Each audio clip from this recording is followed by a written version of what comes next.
Hello.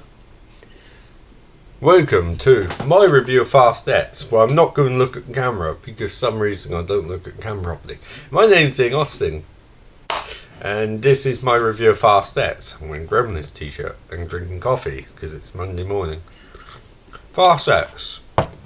So what do I think about Fast X? Well, firstly, I should start by saying I'm a fan of the Fast and Furious movies in general. Again, I'm not on camera, just ignore it. I like movies, they're fun, they're silly, they're fun, they're crazy, they're mad, they're wild, and they're action-packed. And especially since, like, fifth one, Fast 5, which is my favourite, and which this one has a lot of connotations with, I think this one is probably the most fun I've had. I say it's a lot, most fun I've had at the cinema in ages, I wouldn't say that. I'd say most fun I've had in terms of a blockbuster in a while. I should probably add there's going to be spoilers from this point, so if you don't want to be spoiled, don't watch this review. But just in terms of sheer spectacle of it, in fact, it has no real story. I loved it. I thought it was great.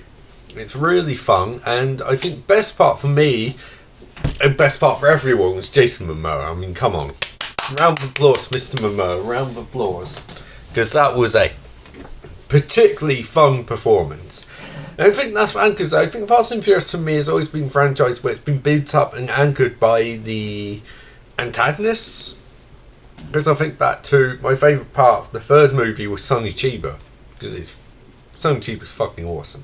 And Fast and Furious 3 Tokyo Drift, it's not free because of the timeline getting strange and constricted, but they've always add up. I mean, you think Fast 5 with The Rock, you think of Fast 7 with Jason Statham, think Fast 8 and 9 with Charlize Theron, and bad guys have re-edited, because you have a good bad guy and your halfway job is done. You know, he's playing a good movie. Really fun movie.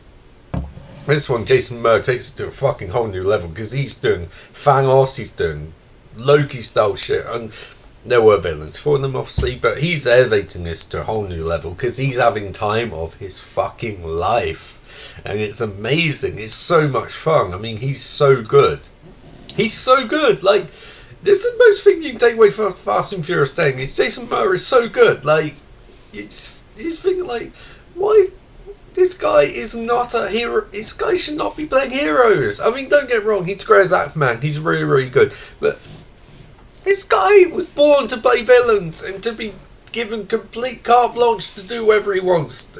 Why would you try turning this guy into a generic Hollywood lead? He's a weird character actor in the body of a superstar.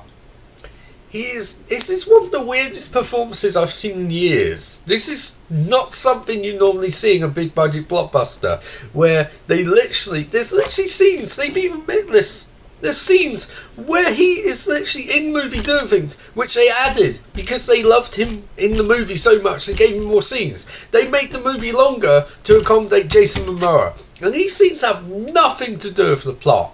Nothing. Not that there is much plot, but have nothing to do with the plot. But they highlights of goddamn movie. This is some Tommy Wiseau shit. And it's wonderful. And it's so much fun to watch. And he's dragging this movie up, because as good as Charlize Theron and Jason Statham were, they were still somewhat serious performances to an extent. They were a bit goofy and broad, but this is like something out of an improvised student comedy. This is like, hey man, can I have pigtails in my hair for the scene? And that's, if you made a stupid movie, like why the fuck not? Like, will probably pass because we made something. And this is very much like that, and I can respect that. Being someone who's made low budget schlock and done a lot of stupid shit just to make myself laugh, seeing that in a big budget movie is fantastic. Well, I know you're thinking, Ian, what about the rest of the movie? Well, it's really entertaining. I really enjoyed it. I think I would go so far as saying, I said this on Twitter, that my two favourite movies this year, and I know a lot of people be like, you Philistine piece of shit. But my two favourite movies this year are Evil Dead Rise, which I'll fight you over, because it's great, and Fast and Furious X, because they're the most fun. And I don't know about you guys, but I go to the cinema to have fun. I want to enjoy, I love schlock, I want to enjoy nonsense, and I do love the occasional legitimately good movie from an artistic standpoint, but I just want to see shit blow up and people say lines like "mummies with the maggots" now. I gotta say on camera. That's awesome for me. I like that. It's fun. Why wouldn't you like do that? You know, just make good, fun, stupid roller coaster movies. Now, because I have 2 degrees in film and television studies, I am a movie aficionado and expert. It's just what science says. I do have to talk about criticism movie. And the main criticism movie is not even criticisms. I don't think it's criticism, but it's really dumb. It's so dumb. It's so stupid. It doesn't make any sense. It's just the science of the movie even makes my head hurt, because I don't know whether these people legitimately do not know how bombs work, or cars work, or people work, or reality works, or anything, or oxygen works, or planes work, or explosions work. But who gives a shit? Seriously, like, it goes back to what I've always said about continuity movies. Continuity matters until it doesn't matter. Reality matters until it doesn't matter. Look, I know, and most people who watch these and enjoy movies know they're complete bollocks. They're complete twaddle. They're schlock. And schlock is fine. Look, it doesn't have to make sense.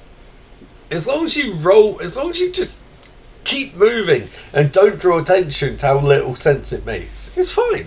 It's if you stop and you have characters explain how the logistics of it works. It's like, I remember we were in a script writing class once, and professors talked about how in a movie, if you have scientists say it doesn't fucking matter and the movie works, you know, if you have scientists like go over it and say this doesn't make any sense, then the movie just works from there. I kind of agree with that, but I kind of don't think necessarily you want to let your audience know. It's kind of like a magic trick. You don't want to stop him with a magic trick and go, this is how we're doing it. Don't think about how it does make any sense, because then your audience is going to think about how it does make any sense. So you want to keep going in concise fashion and just make the movie and not draw attention to how dumb it is. Although Fast and Furious does that on occasion. Like Alan Richardson's character does point out how they defy laws of reality at some point. But I think I choose to see that more as an example of them acknowledging how the movies have changed over the years, from like simple heist movies like 10 movies of weirdness. Yeah. The other critique is Brie Larson gets nothing to do, and I know a large person, well, a sizable portion, like a bunch of arseholes don't like Brie Larson online because, god damn it, she's a woman who's in shape, she's funny, she's smart, she seems nice, she's good at acting, it's good directing and writing too, and she seems like a lovely person. So of course they fucking hate her because she's a Mary Sue and they're complete douchebags. But she doesn't really get much to do in this movie, and that probably is something they take delight in. And also the movie does feel like 2 movies cut in half. Now don't get me wrong, I love what's here, but it clearly does feel like, you know, part 1 of 3 parts now, I guess. Like for example, Jason Statham's character says, I'm going to go protect my mum, and then disappears for the entire movie. And you feel like if this was one movie they'd go back to that, but then again, I mean, we got plenty of Jason Momoa, so it's all good. And it you know, in theory it's a trilogy train franchise. It's not going to fucking end franchise, but in theory it's a trilogy train franchise, which means a lot of stupid cliffhangers. And look, if you're still watching by this point, you clearly are in spoilers, because I told you there's going to be spoilers, and I'll put a spoiler tag on front video. But Gal Gadot's back, because fucking course she is, because death. I'm sure you could find a way to criticise the fact that death doesn't mean anything in these movies, but particularly now death doesn't fucking mean anything in these movies, because how the fuck is she back? But then I just think, I don't give a shit. Like, whatever. And then at the end credits, The Rock comes back, which is slightly less cool. You know, I was not expecting I thought Gal Gadot would come back, considering the DCU is fucked anyway Sunday, but, you know, I didn't think it'd be in this movie. On a fucking submarine, no less. So, yeah, there's Fast and Furious X. And what would my final grade be for out of 5? I mean, you have to always go by the litmus test of, I saw this once. I saw Evil Dead 3 times, so I'm confident to say Evil Dead is 4.5 out of 5. But I saw this once. But, so my initial reaction is tempered by the fact that I saw it in cinema with my dad, and it was awesome. But what would I give that experience? I'd go for a 5. Now, that's a 5 for the cinema one. It will go down as time goes forward, but for now, 5. Initial feedback, 5. I had a fucking blast. It was well of time. It was loud. It was stupid. It was funny. Jason Momoa's performance was fantastic. It was crazy. It didn't make a goddamn bit of sense. It defied laws of science, but that's good, because fuck science. 5 out of 5. Fuck it. Thank you for watching, or listening if you're listening on the podcast. I don't know anymore. Bye.